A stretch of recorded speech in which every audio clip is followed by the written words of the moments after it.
latest webinar, An Introduction to SEO. So, sorry, my name is Dominique and I'm an online marketing professional here at Melbourne IT. Now, on the line to answer any questions you may have is Ju, our social media marketing consultant.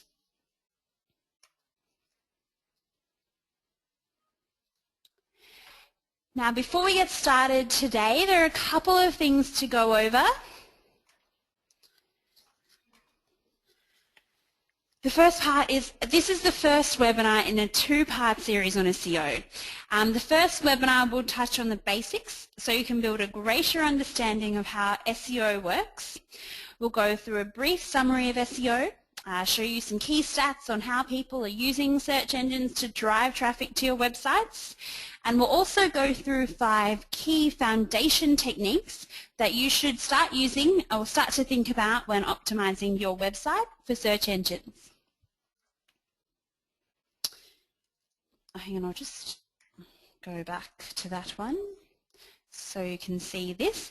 The second webinar that we're going to hold is next week, the 24th of October. It will be an advanced version of this one. It will go in more detail on how a search engine works and the components of a good SEO strategy. Don't forget to register for the next webinar, even if you don't think you can make your allotted time, as you will receive a link for the webinar afterwards for the recording, and you can watch it whenever you like. Now lastly, before we get started, at the top right hand side of the screen you'll see a control panel. This is where you can let me know during the webinar of any technical issues that you might be having. I've had a couple of these today. If you can't see what I see, if you can't hear me, let me know as soon as you can and I'll try to rectify it for you. Now in the spirit of being social, we're going to be answering questions on Twitter. So keep in mind questions will need to be 140 characters or less. If you don't have a Twitter account, you can email us by the address on the screen, or you can contact us, connect with us via Facebook. Our webinar should run for about 15 minutes, and throughout that time you're encouraged to chat to Ju through Twitter using the hashtag on the screen, Intro SEO Webinar. After the webinar, you'll receive an email that will have a link to the slides, so don't worry about trying to write everything down because we will give it to you. And there'll be a link to the recording as well. Alright, enough of the boring stuff, let's get into it. So what exactly is SEO? Well, SEO, or search engine optimization, is just a fancy industry way of referring to a range of techniques that help improve and promote your website through the ranking it has in search results. So basically, if you type words into Google, keywords into Google that relate to your business, and you can't find your website, but you can find competitors, you may need to consider implementing an SEO strategy for your business. An example might be if you had a bed and breakfast in Daylesford but your website wasn't ranking on the first page of Google when you typed in accommodation Daylesford. You might be missing out on the business from people who are searching for somewhere to stay when they're in that location. If you're looking for a quick fix solution, SEO probably isn't the answer.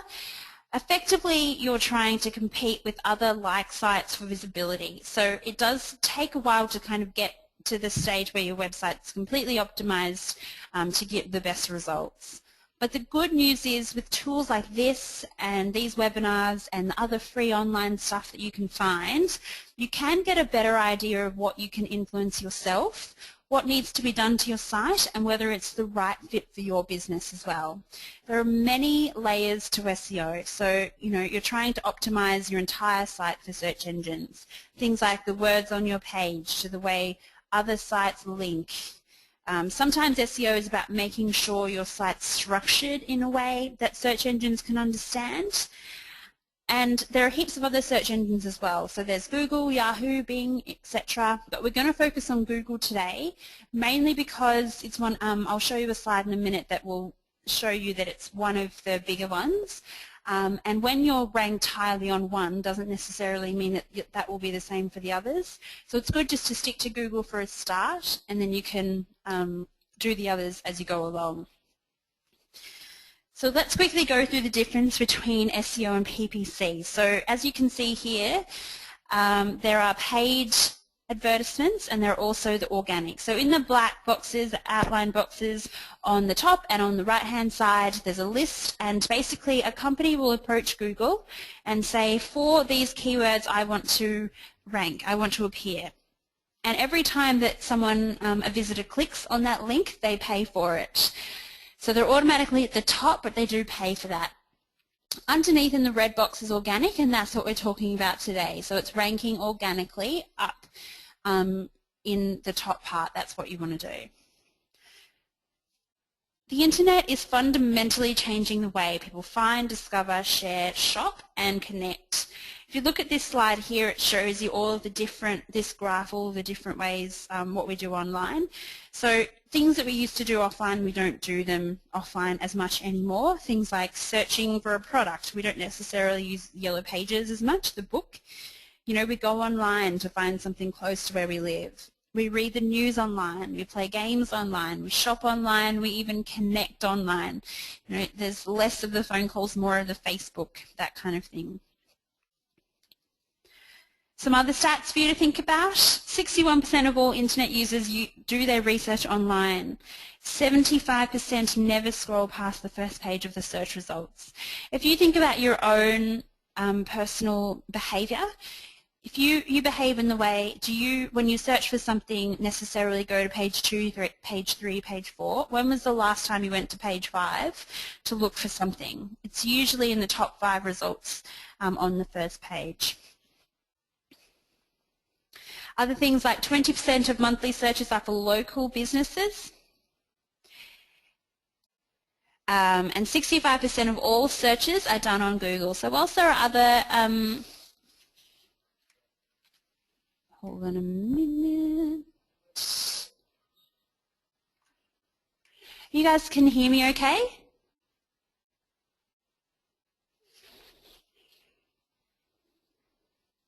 Yep, okay, cool. Sorry, I just had a couple of things there. All right. Yep, so whilst there are Bing and Yahoo, etc., the main ones are Google. The main one is Google.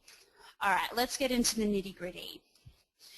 What I'm going to do is I'm going to talk to you about the 5 top tips and then the 5 foundations, and then we'll go and have a look at one and just go through and see what they've implemented themselves. So the first one is about keywords. Pick a couple of keywords that are relevant for your website, relevant for your business, and add them into the content of your website. Pretty simple.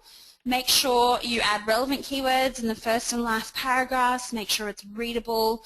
All of your content needs to be readable for visitors. It needs to be, you know, for the visitor, not for a search engine. So don't do things like cramming keywords into your page, because now Google does see those, and they say that that's not what they want. They want the search to be relevant for users.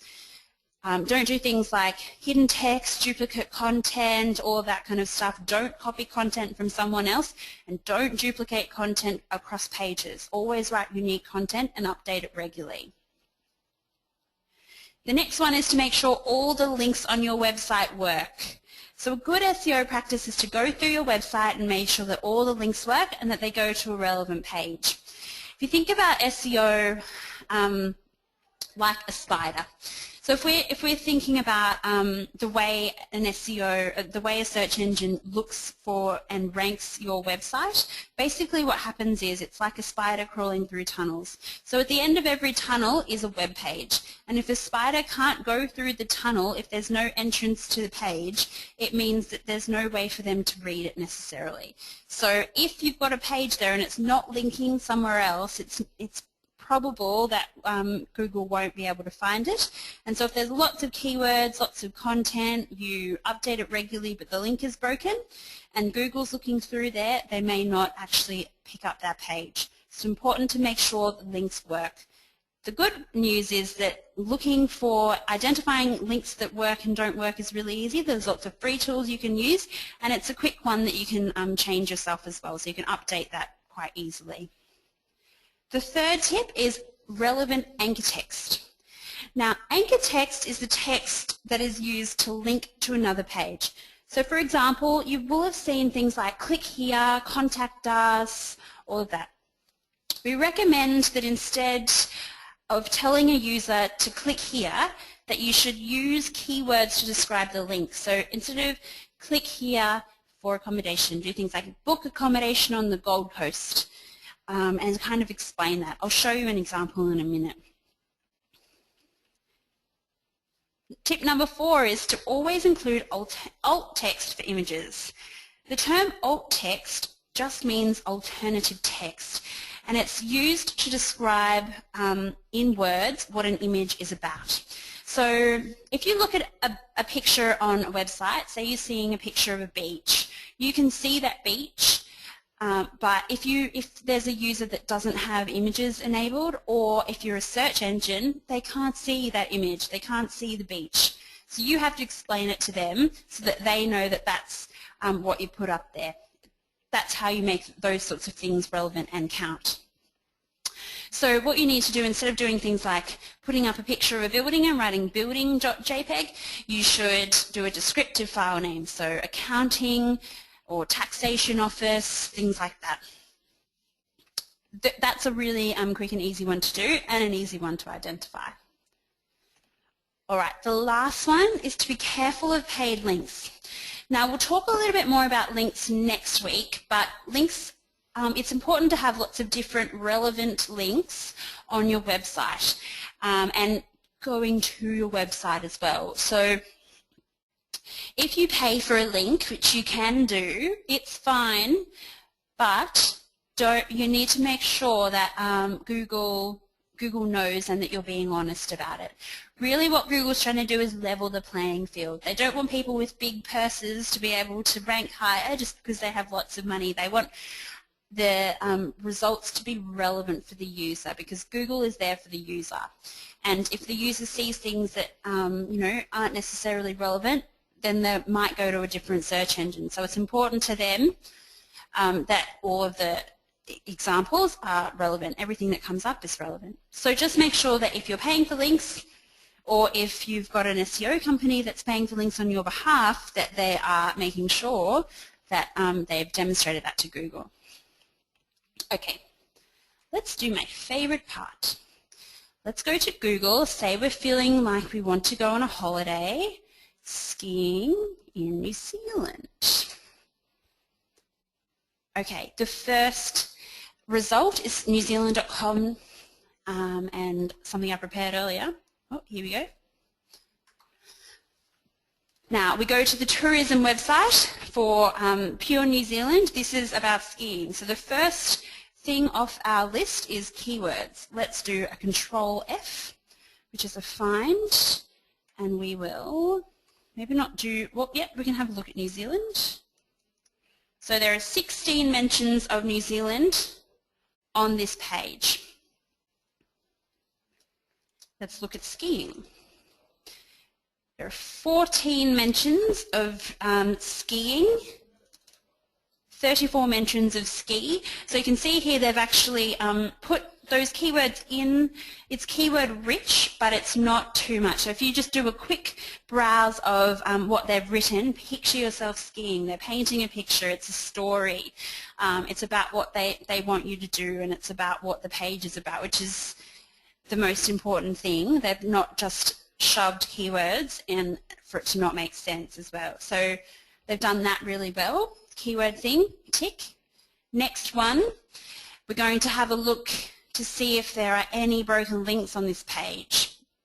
Now I'm using Chrome as a browser, Google Chrome, because Google Chrome, they kind of make it easy for you to do things like this, SEO type things. You can do it with Firefox as well, but I'm just using Chrome, so I'll show you the things on Chrome. Now this is the Chrome Web Store.